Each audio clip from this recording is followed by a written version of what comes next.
Masechet Yevamot Daf Kof Chaf. On this page, we see some very important halachot about identification of dead bodies, which unfortunately comes up, and what are the criterion to be able to testify that this is the very person who has died.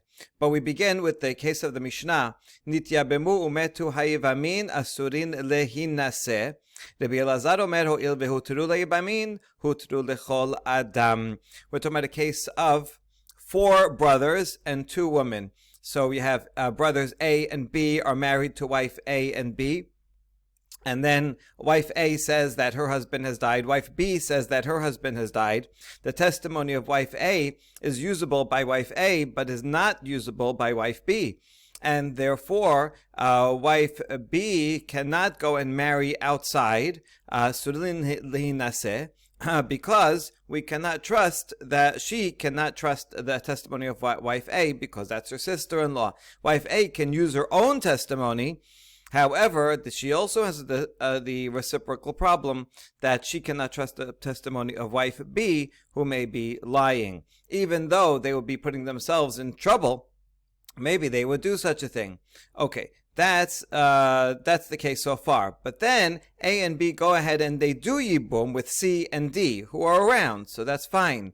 But C and brothers C and D then die. So according to Tanakama, it goes back to the way it was originally, and they're still stuck in the very same problem they were before. They still cannot trust each other's testimony. However, according to the Rabbi Elazar, since we permitted them to the brothers-in-law, they already did yibum, meaning they already acted on their testimony. Now they are permitted to everyone. We'll see one of the explanations in the Talmud will be that since they already acted upon their own testimony, that proves that they must not be lying. Would they lie just to hurt their the other wife, their sister-in-law? Would they lie to hurt their sister-in-law and even themselves not only lie falsely, but even marry their brothers-in-law, knowing that their husband is alive, and thereby violate an isur erva, an isur karet?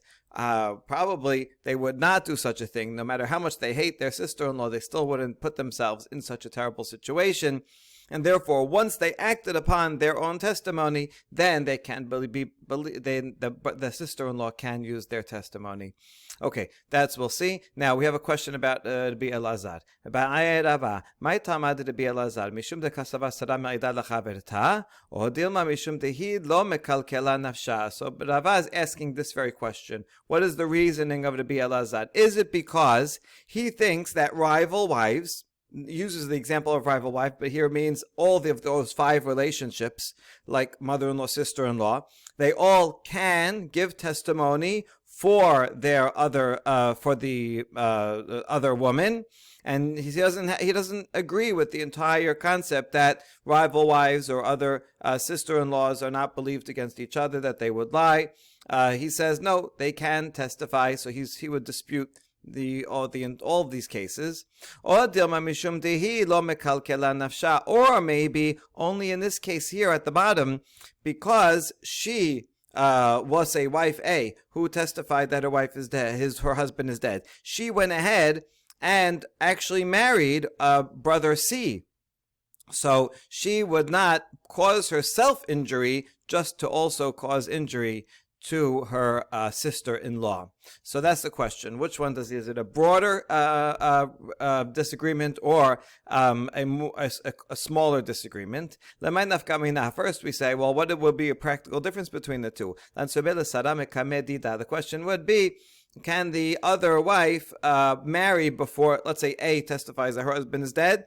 Can B rely on that even before A acts on it? If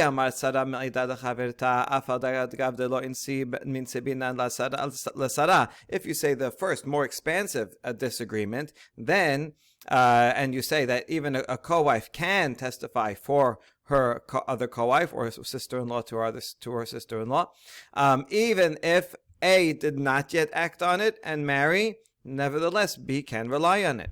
Yemat mishum tehi lo mekalkala nafsha insib min mansebinan la lesara. Ilo insib lo mansebinan la. But if you say it's a small machloket, it's only that we assume A would not, maybe she would lie, but she would not injure herself because just to annoy her sister-in-law.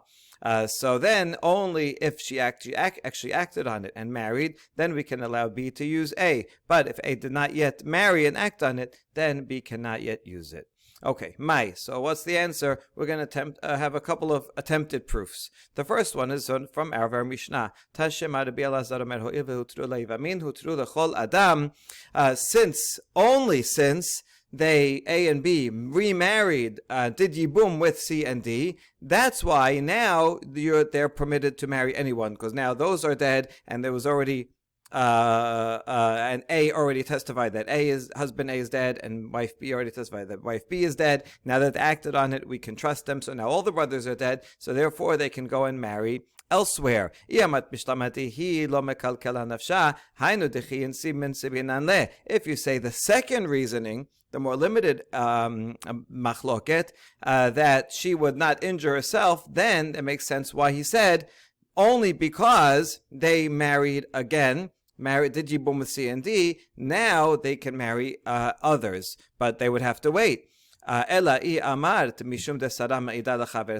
you think that Rabbi Elazar thinks this whole law does not apply at all,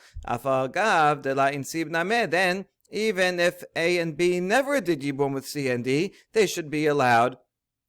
Then there's no problem. Even if the simpler case of only two brothers and married to two wives, there should also be allowed. Or even if they didn't yet act upon it, it should be allowed.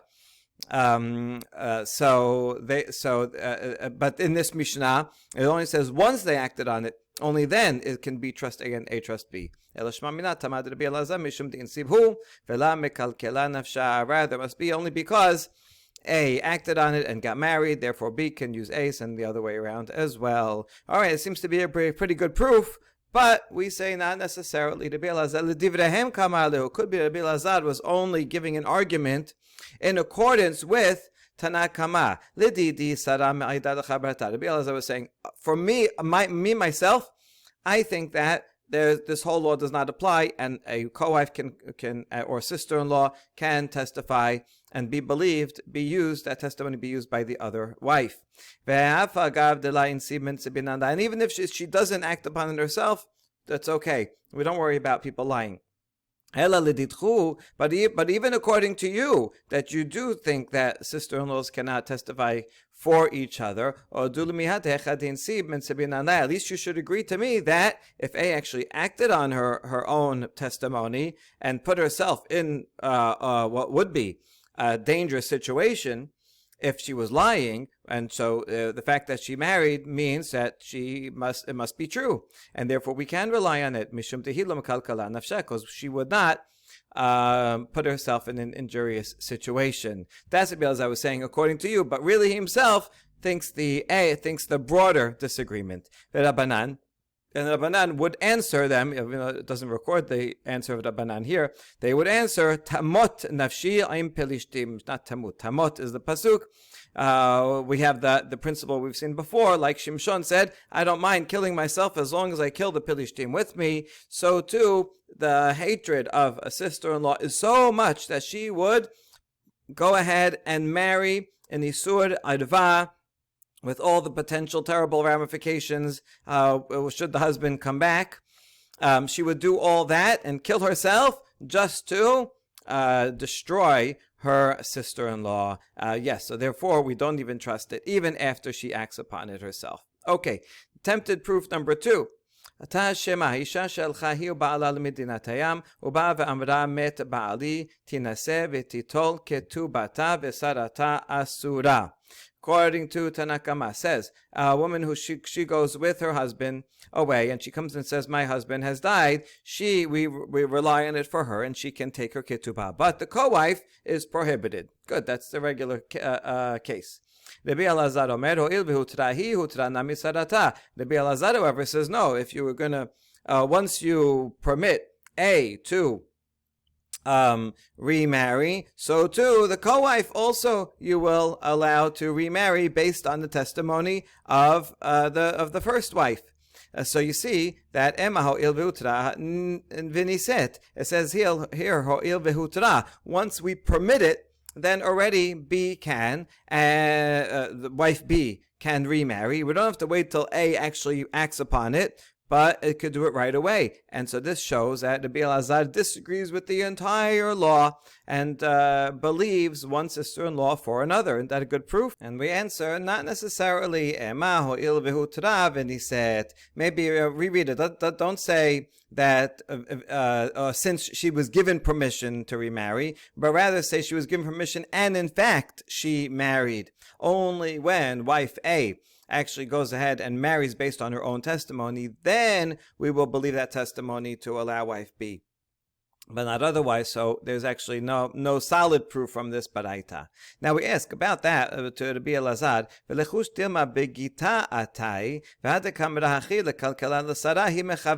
Hold on, how do you know that a wife is who comes back and says the husband is dead, and even if she remarries based on her own testimony, you're saying you assume she won't injure herself. Hold on, maybe she's not actually injuring herself. Maybe the husband is alive and the husband gave her a get. And so she is coming with her get. She's not showing it. And she says, oh, our husband died. And now she can even get remarried based on that. And she's only lying and saying the husband is dead to mess up the co-wife. So therefore, even if she does get married, it's still not a proof that she's telling the truth. And we answer, and we answer says, you're right. If she remarried to Israel, then you're right, there would be no negative repercussions for her, and therefore that would not be a proof, and that would not, even according to the Rabbi Elazar, we still would not be able to believe her based on that. But rather, here we're dealing with a case where she married a Kohen. If she got a get, she would not be permitted to marry a Kohen, and therefore she'd be putting herself in trouble. If she'd have to leave the Kohen if he ever came back. So she's putting herself in trouble. That shows that she must not be lying, and then we can trust her testimony for her co-wife. But if it was only for Israel, we would not be able to trust it. All right, and now we get to the next Mishnah about how we can identify a body. En me'idin ela al parsuf panim im hachotem af al pi sheyesh simanim begufo b'kelav. If someone wants to testify that a person has died, they have to see their face together with their nose, their full face, including their nose. That is how you can fully identify someone. Without that, just half the face or without the nose, one person can be mistaken for another. And even if there are signs on his body, you see his body or you see his clothing, that's not good enough. But the Gemara will discuss why. And what types of signs we're talking about. Are they unique signs or just general height or general color of clothing? If they're unique signs, it sounds like that should be something that would be usable, which is what the Gemara will end up concluding. Okay. En me'idin ela ad shetesen nafsho va'afilu ra'u meguyad v'salu v'achaya ochelet bo. Furthermore, one cannot testify that a person is dead until they actually see that he has died, that his breath has left him. And even if the person sees him meguyad, he has a cut, a severe cut, and he's bleeding, but he's not dead yet. Or he sees him, saluf can mean crucified, or can mean hung also. But Romans did used to crucify people. So it could be, saw the person crucified, but he didn't yet see him die. Crucifixion takes a long time. The person actually dies from loss of blood or dehydration. And so maybe they were saved, and there were cases where people were taken down from the cross and they were healed. Or an animal was eating him, and so it doesn't mean necessarily he died. Maybe he just ate his leg and then got scared away. So it doesn't mean the person is dead. You can't say he's dead until you actually see him dead. And furthermore, a corpse can only be identified within 3 days. After 3 days of decomposition, the appearance does not look the same anymore, and you can't tell who the person is. Rabbi Yehuda disagrees with the last part, and says that people are different and places are different and times are different. If it's in the winter time where it's cold, then the body will be preserved for longer. If it's hot in the sun, it'll be preserved for shorter. People themselves are different makeup and different places, different environments. So there's no set rule of 3 days, but rather you look, and if it's a state of decomposition that's advanced enough, then you can't. But otherwise, you can, even if it's after 3 days. All right, now the Gemara is going to bring a braita, Tenuna Banan, Padachat velo Parsuf Panim. It's going to expand more on the braita, on the Mishnah, and said, if someone sees a forehead only, but not the rest of the face, or opposite, Pasuf Panim velo Padachat, or the rest of the face, but not the forehead, and Ma'idin, that's not good enough. You can't just see half a face. Unless the witness sees both the forehead and the rest of the face, including the nose. You have to make a full facial identification. This is good for facial recognition technology. Amar Abaye, Temar Rav Kahana, Maikera hakarat penehem an tabam. How do we know this from a pasuk? Pasuk in Yeshaya says the show of their face testifies against them. That means that you need an entire face. Abba bar Marta, Dehu Abba bar Yomi. You have this Abba bar who has 2 names. His father has 2 names, but it's the same person. We have a story about him that he borrowed money from the Resh Galuta. The Resh Galuta, the exilarch. He was the political head in charge of the Galut, in charge of Bavel. Often he was a sage, but often maybe not necessarily the greatest sage, and there was often a lot of tension between the Resh Galuta and even the rabbis themselves. This person is not necessarily even a rabbi. Okay. He wasn't Amora. Okay. So anyway, he owed money to the Resh Galuta. But he didn't have money to pay, and the problem is that Resh Galuta and his people, they could be violent in their collection tactics. So he needed to hide his face. So what did he do? He got some wax, tabak bib layata, and he took some fabric and davak be'apute, and stuck it to his forehead. So he made this kind of fake forehead. And he passed before the collectors, and they didn't recognize him. What you see here is that even though the rest of his face was the same, but since his forehead was disguised, even a disguised forehead can throw off a person's look. And that proves that half a face is not sufficient for identification. Now, now we dealt with the face. How about the rest of the body? Even if there are identification markers on the body and clothing, we do not trust it. How come? Lememra de simanim lav deoraita. Is this Mishnah assuming that distinguishing marks are not valid for Torah laws? Maybe only for Dirabanan laws, the rabbis allow it, but for Torah law, like here, to allow someone to remarry, that it has to be a face only, for face recognition only, and other identification marks are not usable? Hold on. We have a braita that contradicts that. ולמינהי מסעו קשור בכיס וברנקי בטבעת או שנמצא בין כליו אפילו לזמן מרובה כאשר. If you have an agent, a shaliach, a man's allowed to send a shaliach with a get.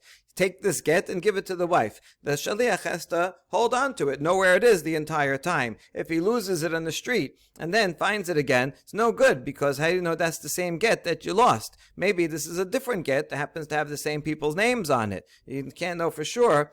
So here's the thing. He lost it, but then the agent found it that the whole time it was actually tied to his purse or to his money bag or to the signet ring that he had with him. Or it was within his belongings. It was together with his belongings. So he didn't really lose it. He didn't know where it was, but it was there the whole time. Even after a long time, even if many days went by, it's still kosher. That is enough to identify that this is the same get that he forgot where it was. So what you see here is that distinguishing marks, including its placement, are trustworthy for a deoraita case. So here we have a contradiction. The Mishnah said we don't use them, signs, and here this braita says we use signs. So here's answer number 1. Amar Abaye, lakashya hadabi Eliezer ben Mahavai hadabanan. That's actually subject to a machloket. Tanya. En me'idin al hashuma. Tanna Kama says we cannot testify about a person's identity based on a mole or a mark on his body. So you see that Tanna Kama here of this baraita would be the author of our Mishnah that says you cannot use bodily marks. Nabi Eliezer ben Mahavai Omer me'idin. He says you can use a mole. So he would be the author of this baraita. That regarding a get, even though he lost it and found it, we can rely on identification markers to allow the get to be used. So you see, it must be Tanna Kama thinks that simanim can be used mid-deoraita. That would be the second, be Eliezer ben Mahavai. And the Tanna Kama thinks that no, they're only the Rabbanan, and he's the author of our Mishnah. Okay, so that's one answer to say it's a machloket. But this baraita itself can be explained in other ways. Amar Rava dekula amar simanin deoraita. Rava said, no, maybe in this baraita about the mole, maybe everyone thinks that, in fact, in general, signs on the body are deoraita, and that would explain the get. We still are going to have to explain our Mishnah according to Rava here. Okay, but anyway, the point is that everyone agrees but they are deoraita, so it can be used. But hacha b'shuma mesuya beben gilo kami palge. Here we're talking about the type of mole that's somewhat common in Ben Gilo. What does Ben Gilo mean? Here it means commonly found among his peers. People with the same from the same area, the same ethnicity, or same age, often have a mole like this. Ben Gilo can also mean someone with the same astronomical sign, who's born during the same constellation. So they will have, I guess might call this, same genetic code that would cause a certain mole to appear. So if it's something that is commonly found, can you use that or not? So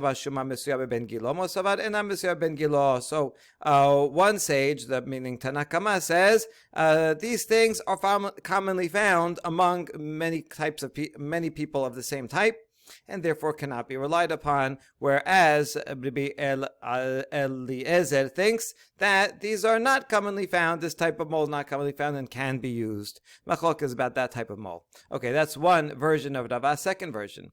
Here what the machloket is about a type of mole that tends to change its appearance after death. The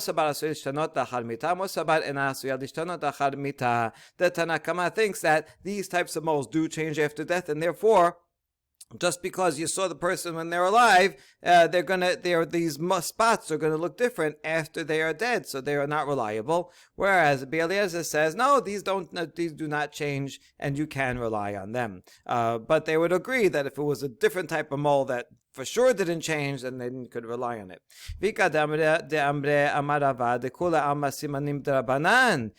Or a third version of Rava is everyone agrees that simanim, certain types of marks, are in fact only reliable midrabanan. So we don't rely on them. But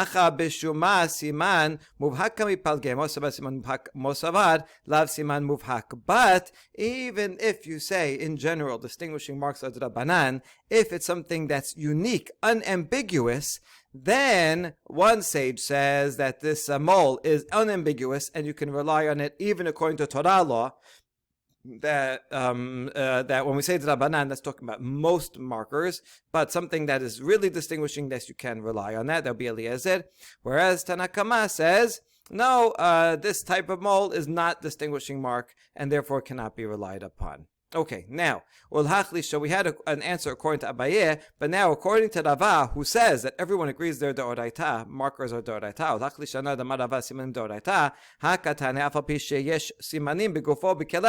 how can he explain our Mishnah? Who does it follow? It contradicts that braita of the get.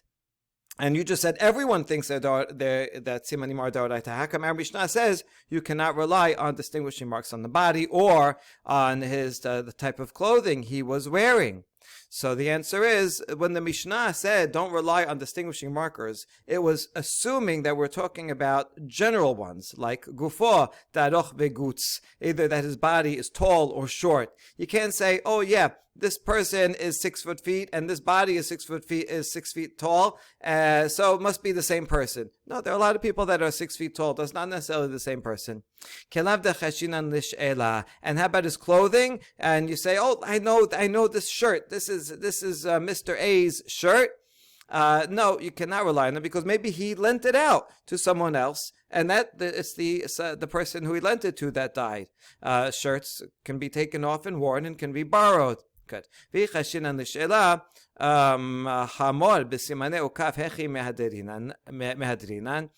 so now we say that we cannot rely on clothing because sometimes people borrow clothing, so it's not theirs. We know a law that a donkey might be hard to identify a donkey based on his facial features. Maybe they knew, maybe not. But there is a halacha that if you see a donkey with a saddle on it and you say, oh, I recognize that saddle, right? That's my saddle.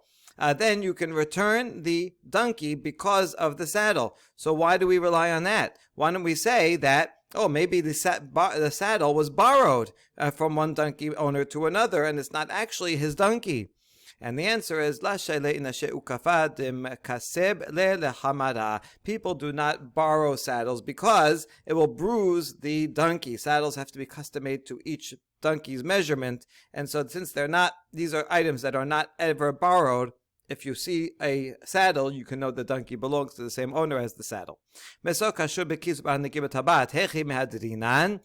so now, what about the get case, where you said if it's found tied onto his purse or money bag or ring, then we assume that it's his. And the agent, then we return to him and the agent can use it. Why? Tabat chayish. Well, maybe he borrowed, maybe he lent out any of these items, and so it's not actually his. It doesn't belong to the agent. Maybe the agent borrowed it from someone else. Okay, tabat chayish l'ziyufeh. No one would lend out their signet ring because then you can forge a document. It's like giving someone your signature. And so they can write a document on your behalf and sign it and make them start owing people money. And a purse and money bag, people do not generally lend those out because they think it's bad luck. Nichush, that if I'm having good luck, I'm making money. If I lend out my money bag, then he'll put his bad luck on it. I'll lose my good luck. So these are also not lent out. And therefore, if we see this get that's tied to this purse, we know that it in fact always belonged to the owner of the purse. Or another answer is that when the Mishnah said we do not rely on clothing, we were talking about general descriptions of clothing, about whether his clothing was white or red. Oh, a red shirt. Yeah, I know. My friend, he had a red shirt just like that. That's not enough. A lot of people have red shirts. But if it's a particular garment that only he has that's unique, then in fact you would be believed to say that it is his. We continue with the analysis of the Mishnah that said if you cannot testify that a person is dead until you actually see that he died, even if you saw him cut open or crucified, that's not sufficient. Maybe he'll live after that. Okay, does that mean if someone has a big wound, they can still live? What it means? He adam eno mitameh ad sheteseh nafsho. Afilu meguyad ve'afilu goses. We have actually Mishnah says a person does not cause tum'ah as corpse impurity until his breath leaves him, until he's really dead. And even if he's cut open, and even if he's on his deathbed and he's about to die, he does not become tameh. We learn from that. Temuyeh lamit tameh. So we can infer that, yes, he does not become tameh. Ha michya lo chayeh. But we don't think that he's actually going to live. We're talking about a case where he's for sure going to die. And just noting that the tum'ah begins when he actually dies. So you see, according to this, someone who has a mortal wound cannot live. So why can't that be sufficient for testimony? I saw him. He had a vein open. There's no way he could live. Amar Abaye, La Kashya, Rabbi Shimon ben Elazar, Rabbanan. Abaye says is subject to a machloket, like before. And one is the Mishnah, is the opinion of Rabbi Shimon ben Elazar, and the Mishnah in Ohalot is the opinion of Rabbanan. Ditanya. Me'aydin al hameguyad ve'en me'aydin al hasalub. Braita says that we can testify about a person who has a severe cut and say that he's in fact dead, but we cannot testify about someone who is crucified, because a person may be able to live even after crucifixion. So that's the Mishnah, and Ohalot would follow this, that person does not necessarily die after a severe wound. Rabbi Shimon ben Elazar omer, af al meguyad en me'idin mipnei she'achol lekavot uvelichyot. Rabbi Shimon ben Elazar says a person who has a severe wound, who's cut open, we cannot testify and guarantee that he's dead, because it could be that his wound will be cauterized, and he will be able to live after that. And so that would be the author of our Mishnah that says that even after, not only after crucifixion, but even after a severe wound, it's possible that a person can be healed. So now that you tell me that our Mishnah is according to Rabbi Shimon ben Elazar, can that be true?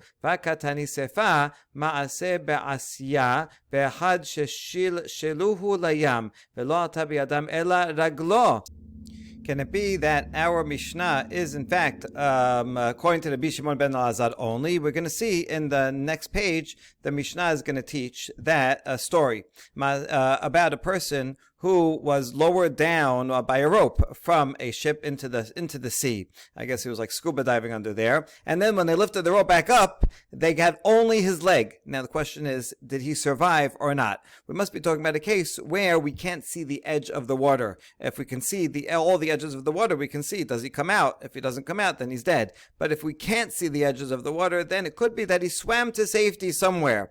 So the question is it possible for him to live without a leg?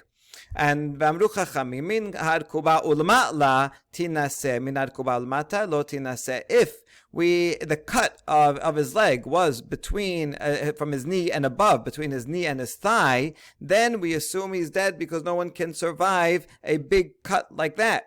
But if it was his lower leg only, then maybe he swam off and he was able, so we don't know, and his wife cannot remarry. What we see here is that a person who has a cut, and you see in the first case, a big cut from his leg, upper part of his leg, we assume that he's dead. But if we follow Rabbi Shimon ben Elazar, he said that it's possible that a person can get better even after such a wound. So how would we explain this case? No, water is different, because water makes a wound worse. We're not there to be able to bring a hot iron and cauterize it and heal him, so for sure he will have bled to death in the water, which makes the wound worse, not better. And that would explain, even Rabbi Shimon would agree. Or another story here, where we have Rabba Bar Chana says, I saw an Arab who took a sword. Here's a type of sword, it's a Persian word. And he cut his camel right open. And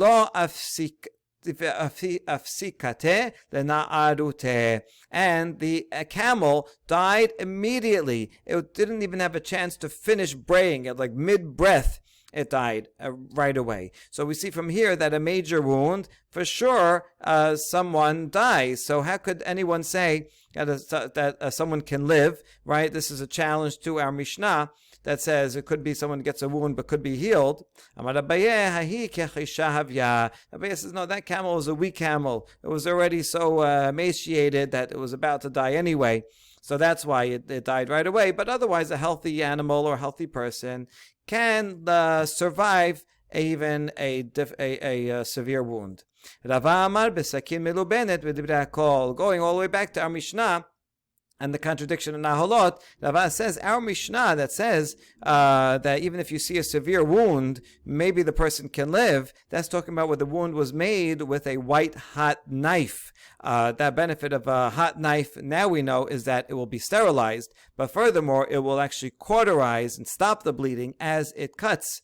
And so that's why the Mishnah says, in that case, yeah, it is possible for a person to live. So if you see someone cut severely, well, with a hot knife, they can live, and therefore you have to wait to actually see them dead before you can testify that they have died. Whereas the Mishnah Nahalot was talking about a regular case, a regular knife, where for sure a person is going to die.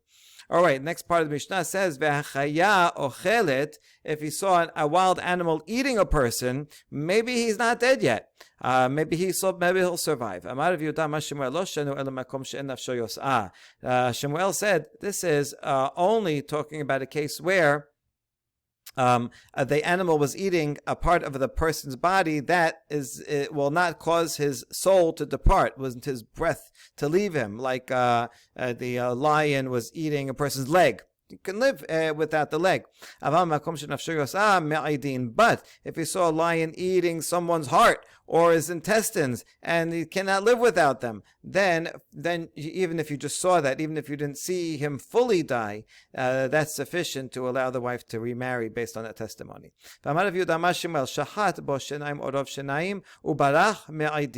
If someone had his passageways cut, his trachea and esophagus, or even most of them, and he was still able to live a little bit and he was able to run away, we can testify that that person is dead, because there's no way he will live very long with his neck sliced open. Ini, hold on, is that true?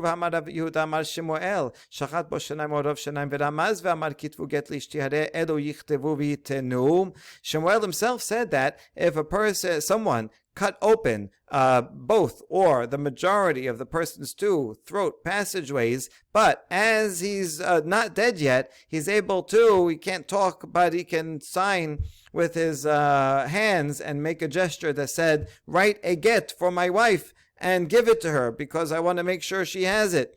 And so she won't have to do yibum, whatever reason. So they can give it based on that, which means he's not dead yet, because you can't authorize a get if you're dead. It must be that he is alive. So, but Shemuel, you just said that we assume the person's dead. And the answer is simple. Yeah, right now, even though he's on his last breaths, but he's still alive, so he can tell someone to write a get, but there's no way he can survive that, so we can testify that he for sure died afterwards. Wait a second. According to this, we have yet another contradiction regarding someone who slices open a person's throat by mistake. Right, then they should go into galut, because that for sure caused his death. We have a braita that says if a person unintentionally slices the passageways, or most of the passageways, they do not go into exile, because he says, oh, it wasn't my fault, it wasn't something else killed him. So why not? You just said that for sure slicing the passageways will kill a person. So if he does that, even by mistake, he should go into exile like any unintentional killer. The answer is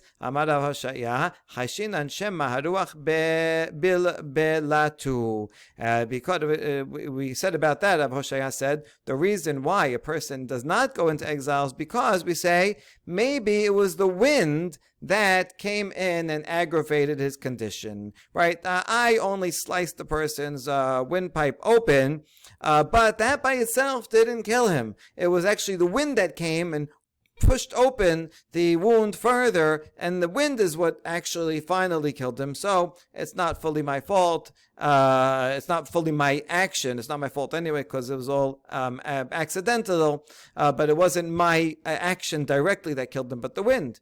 And so therefore I don't go into exile. Or we say maybe he himself, the maimed person, hastened his own death. Maybe after I sliced his throat, he started moving around, convulsing, and it's therefore his fault, or his direct action, that caused his death, and not my slicing his throat open. Okay, my benaihu, what would be the practical difference between these two answers? If I slice the person's throat open in a house of marble with thick walls where there's no wind, And so I can't blame the wind, but he did move around, convulse. Then, according to the second answer of convulsion, I would be patur. But according to the first one, there's no wind, so I would have to go into exile. Or it was outside, but he didn't move at all. So then, the one who says because of the wind would say the person does not have to go into exile, but the other opinion would say he would.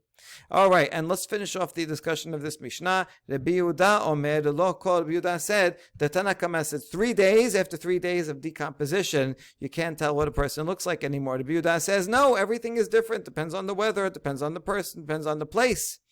So we ask, Ibaya lehu, Rabbi Yehuda ben Baba lekula palig or lechumra palig? Was he arguing and being more lenient to say even after 3 days it could be you could notice a person, or was he being machmir and saying no, 3 days you can't always wait 3 days. Sometimes even after 2 days a person becomes decomposed if they're out in the sun. You won't be able to tell them. So which way is it going? We answer that he's actually arguing for leniency from the following stories. Tashema. Tehu gabra de taba becharme, a person drowned in a place called Karme. Vaskuhu abe hedya lebatar telatin yomin. And they drew him out of the water near a place called Be Hedya after 3 days. Vanseba Rabdimi mehada'a. And they did recognize him. And Rabdimi said that his wife can remarry. So here's one case where it was after 3 days, and still they allowed it.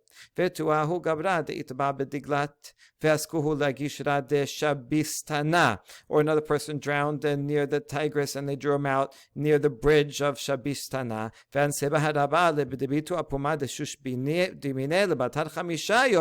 And Rava allowed his wife to remarry based on the friend's testimony. They saw it after 5 days, and they were still permitted. So you see that even more than 3 days, it was possible to recognize the person. Now,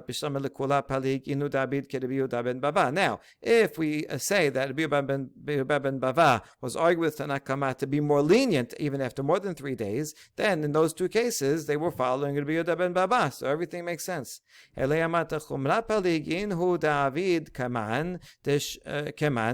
if you say Rabbi Yehuda ben Bava is even more stringent than Tanna Kama, so then the most lenient opinion says 3 days. So who were they following? They have no Tanat to follow use more than 3 days. And we answer Shanemaya this samte. No, maybe because they were in the water. Water is different because it contracts the body and prevents it from changing shape. And only in the water it's more than 3 days, but not otherwise. Hold on. Just above we said that water aggravates a wound, makes it worse. It makes it harder for a person to live if they have a wound and they go in the water. And here you say it makes it better. Oh, no, when we said it makes it worse, that's when there is a wound. But a person is not otherwise wounded, he just drowned. Mismat samit, then that actually contracts the body and will preserve it from having big changes. Okay, but you should know this is only if the witnesses see the body immediately after it is removed from the water. But